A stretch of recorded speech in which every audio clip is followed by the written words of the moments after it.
En fait, Jésus n'avait aucun péché à laver. Son baptême n'était donc pas un acte de repentance, mais un acte d'accomplissement. Ici, au Jourdain, Jésus est venu annoncer un nouveau baptême. Un baptême qui symboliserait sa mort, sa résurrection et le don du Saint-Esprit à venir.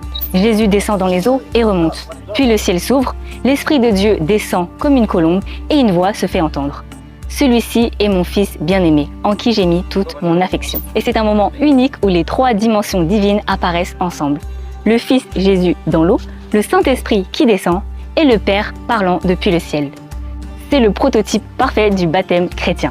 Et quelques années plus tard, Jésus dira même à ses disciples « Allez faire de toutes les nations des disciples, les baptisant au nom du Père, du Fils et du Saint-Esprit. » En fait, le baptême de Jésus, c'est bien plus qu'un baptême de repentance.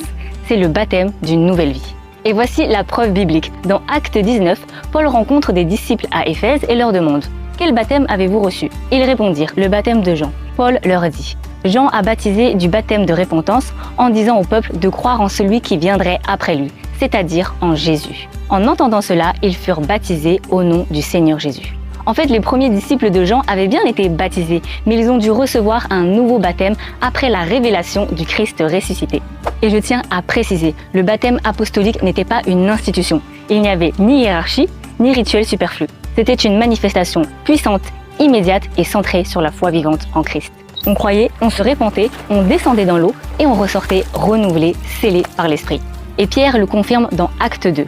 Repentez-vous et que chacun de vous soit baptisé au nom de Jésus-Christ pour le pardon de vos péchés, et vous recevrez le don du Saint-Esprit. Et juste après avoir dit cela, environ 3000 personnes furent baptisées. Et à cette époque, on n'avait pas besoin d'une longue préparation, mais juste d'une foi sincère. Alors sache-le, rien, ni personne, ni aucune circonstance ne peut t'empêcher de te faire baptiser au nom de Jésus-Christ. Et la preuve, c'est l'eunuque éthiopien dans Acte 8. Voici de l'eau. Qu'est-ce qui m'empêche d'être baptisé? Donc le baptême n'est pas une récompense pour ceux qui ont réussi, c'est le point de départ pour ceux qui croient. Et tout disciple sincère peut baptiser un autre croyant parce que le pouvoir ne vient pas de l'homme, mais du nom dans lequel on baptise.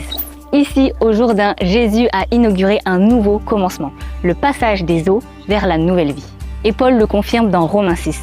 Ne savez-vous pas que nous tous qui avons été baptisés en Jésus-Christ, c'est en sa mort que nous avons été baptisés. Nous avons donc été ensevelis par lui, par le baptême, afin que, comme Christ est ressuscité, nous aussi nous marchions en nouveauté de vie. La foi n'est pas compliquée, elle est très simple. Crois, sois baptisé et marche dans la nouvelle vie que Dieu t'offre. Dis-moi ce que tu en penses dans les commentaires et ne manque pas le prochain épisode pour continuer à marcher ensemble sur les pas de Jésus.